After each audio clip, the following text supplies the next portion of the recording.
बिस्मिल्लाहिर्रहमानिर्रहीम। नाजरीन, आज हम एक नए प्रोग्राम को लेकर हाजिर हैं।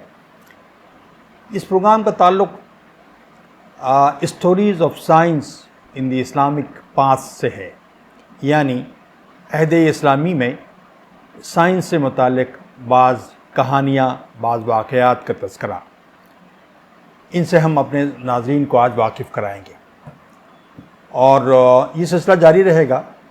इसका बुनियादी मकसद जहाँ अवेयरनेस लेवल में इजाफ़ा है, वहाँ ये भी है कि हमें अंदाज़ा हो कि उस दौर में साइंस के बारे में उनका कमिटमेंट किस तरह का था मुसलमानों का, और कितना प्रिसिशन के साथ लोग ये काम करते थे, कितनी सिंसियरिटी के साथ काम करते थे। और महज ऐसा ही नहीं, साइंसदानों के मामला नहीं, बल्कि जो हुकूमत वक्त के जो उस वक्त जो ज़िम्मेदार थे, जो खुलफा थे या बादशाह थे, वो कितना केयर करते थे इस तरह के कामों के सिलसिले में।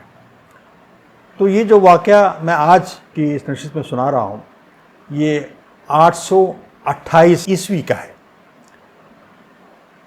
ये ज़माना है अब्बासी खुलफा का, और खलीफा हैं अल-मामून।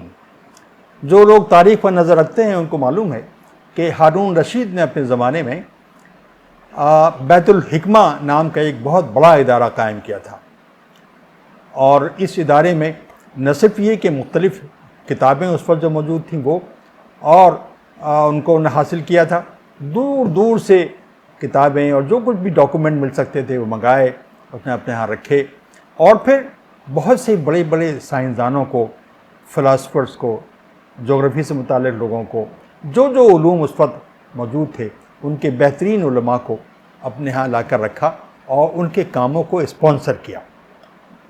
ज़ाहिर है, आप जानते हैं कि साइंस की तरक्की इसी तरह से होती है। तो हुआ ये कि मामून ने अपने ज़माने में, यानी 828वीं सदी ईस्वी में, दो पहली रसदगाहें, अहले आलम इस्लाम की जो पहली रसदगाहें से मुराद है ऑब्ज़र्वेटरीज़। ऑब्ज़र्वेटरीज़ वो मकामात होते हैं जहाँ पर हम टेरेस्ट्रियल, सेलेस्टियल और इवन मैरीन जो मुख्तलिफ़ तरह के मूवमेंट्स हैं उनका हम मुताला करते हैं। यानी दिन में करें तो सूरज का मुताला, चाँद सितारों की हरकत का मुताला, पानी के लहरों का मुताला वगैरह वगैरह, ये सब काम उन रसदगाहों में होता था। तो इन्होंने दो रसदगाहें कायम की। एक रसदगाह थी बगदाद के करीब, बगदाद जो कि कैपिटल था, उसका नाम था शम्मासिया रसदगाह, शम्मासिया ऑब्ज़र्वेटरी। और दूसरी रसदगाह थी बगदाद से कोई 1000 मील दूर दमिश्क में, और वो कायम थी कोहे कासियून पर। वहाँ पर उन्होंने ये ऑब्ज़र्वेटरी कायम की थी। और इन दोनों रसदगाहों की ज़िम्मेदारी उस वक्त के बड़े साइंटिस्ट, एक का नाम अल-ख्वारिज़मी, जानते हैं लोग को, बहुत मशहूर है वो अलजबरा की इन्वेंशन में, और दूसरे जो थे वो इब्न मंसूर। ये दो बड़े टॉप के लोग थे, यही इनकी निगरानी करते थे और यही इन रसदगाहों में मुताले के ज़िम्मेदार भी थे। तो अल-बरूनी ने ये लिखा है अपने बयान में कि ये दोनों बैक वक्त, एक शख्स बगदाद में और दूसरा कोई शख्स दमिश्क की रसदगाह में बैठकर एक ही वक्त में सूरज की मूवमेंट का मुताला करते थे। एक ही वक्त में सूरज के मूवमेंट का मुताला करने का मकसद ये था, वो असल में मालूम ये करना चाहते थे कि एक टर्म होती है ऑटोमिनल इक्विनॉक्स, यानी एक वो वक्त जिसके बाद आटम का मौसम शुरू हो जाता है। तो नॉर्दर्न जो हेमिस्फीयर है उसमें उस वक्त से आटम का मौसम शुरू होता है, यानी ख़िज़ा का, और दूसरा जो सदर्न हेमिस्फीयर है वहाँ से बहार का मौसम, यानी स्प्रिंग। दो तरह के हुए होते हैं। तो ये मतलब मालूम करना था। अच्छा, इनमें बगदाद में और दमिश्क का जो लॉन्गिट्यूड है उसमें तकरीबन 8 डिग्री का फ़र्क था। तो इनका मकसद ये मालूम करना था कि इस 8 डिग्री के फ़र्क से ये जो ऑटमनल इक्विनॉक्स है इसमें कोई फ़र्क पड़ता है या नहीं पड़ता। यानी लॉन्गिट्यूड का जो फ़र्क है 8 डिग्री का, उससे इसके वाक़ होने में कुछ फ़र्क होता है, नहीं होता। अच्छा, ये है क्या चीज़? असल में है ये मसला, ये ऑटमनल इक्विनॉक्स जो है, इसका मतलब ये है कि उस साल का वो मौका, वो वक्त जब रात और दिन यकसां होते हैं, उनकी ड्यूरेशन एक जैसी होती है, यानी 12 घंटे का दिन और 12 ही घंटे की रात। तो ये साल में 2 बार होता है, एक मार्च के महीने में होता है किसी वक्त, और एक होता है सितंबर के महीने में, अराउंड 23 सितंबर, इस तरह से होता है। तो ये इनका मकसद था मालूम करना। तो उसको एक ही वक्त पर पूरे साल भर तक ये लोग एक ही वक्त पर, यहाँ भी यानी बगदाद में भी और इसी तरह से दमिश्क की ऑब्जर्वेटरी में भी बैठकर एक ही वक्त पे इनका मुताला करते।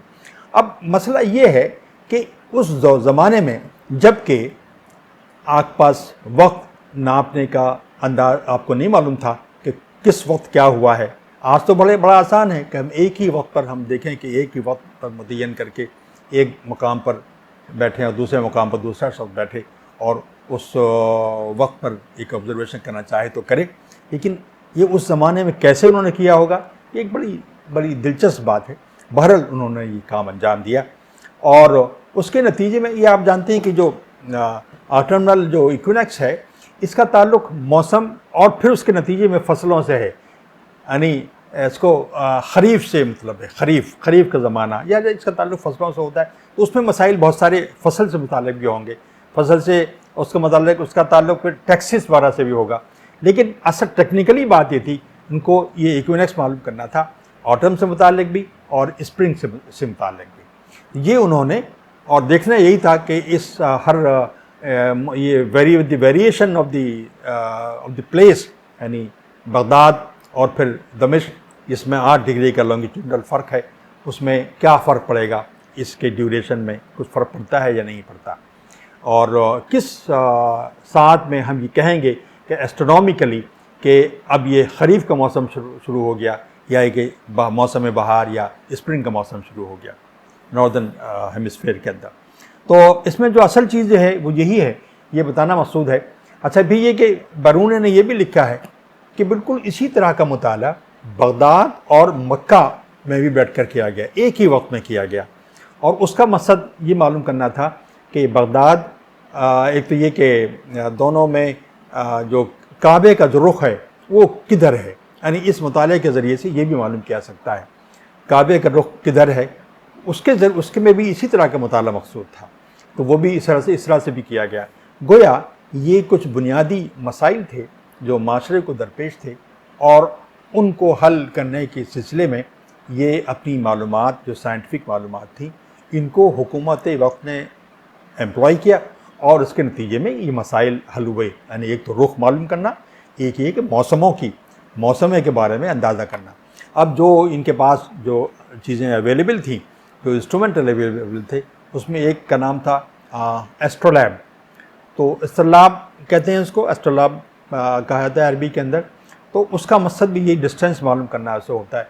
इसका चंद और इंस्ट्रूमेंट थे, और बल्कि आप ये देखें, जैसा आपने कभी किसी सोलर घड़ी का, जो धूप से चलने, सूरज से चलने वाली या सन से चलने वाली जो घड़ी होती है, जो अक्सर पुरानी बिल्डिंगों में बनी होती है, तो वहाँ पर आपने देखा कि वहाँ पे एक प्रोजेक्शन लगा होता है, और सूरज जब उस पर पड़ता है तो वो उसका जो साया है, उस साये से बहुत सी चीज़ें कैलकुलेट करते हैं। वक्त का भी कैलकुलेशन होता है। तो वो एक ज़माने में इंस्ट्रूमेंट था, वो और एस्ट्रोलैब, उसकी मदद से इन्होंने ये मुताला किया था। मैं एक बार और बता दूं कि इक्विनॉक्स का ताल्लुक़ बहुत ही आसान ज़बान में ये है कि ये पूरे साल का वो वक्त या वो लम्हा जब इक्वेटर पर सूरज की शुआएं बिल्कुल 90 डिग्री का एंगल बनाती है, एकदम सीधी उसके ऊपर पड़ती हैं। तो ये वो वक्त होता है जब दिन और रात बराबर होते हैं, और ये 2 बार होता है, एक बार सितंबर में और एक बार मार्च के अंदर। तो आज की स्टोरी में ये बताना मकसूद था कि हमारे दौर में साइंसदानों ने किस तरह से, किस प्रिसिशन के साथ ये चीज़ें मालूम की, और इन अपने मसाइल के, अपने वक्त के मसाइल को हल करने के लिए, और दूसरे ये कि हुकूमत वक्त ने इनको स्पॉन्सर किया। तो ये साइंस जो इस्लामी तहज़ीब में डेवलप हुई, उसका पस मंज़र इस तरह की काविशें हैं और इस तरह की स्पॉन्सरशिप है। क्या ज़ाहिर है कि उस ज़माने की जो मुश्किलात हैं हमें अंदाज़ा कर सकते हैं, लेकिन बहरहाल इस तरह इन मुश्किलात को फेस किए बगैर कुछ हासिल नहीं होता। और जो बहुत ही मजबूत और तवाना किस्म की जो तहज़ीब उस ज़माने में डेवलप हुई, उस ज़माने में यानी इसी तरह के इंतहाई सिंसियर एफ़र्ट्स और हुकूमत वक्त की स्पॉन्सरशिप ज़रूरी थी। क्या मुसाफिर थे जो इस राह गुज़र से गुज़रे।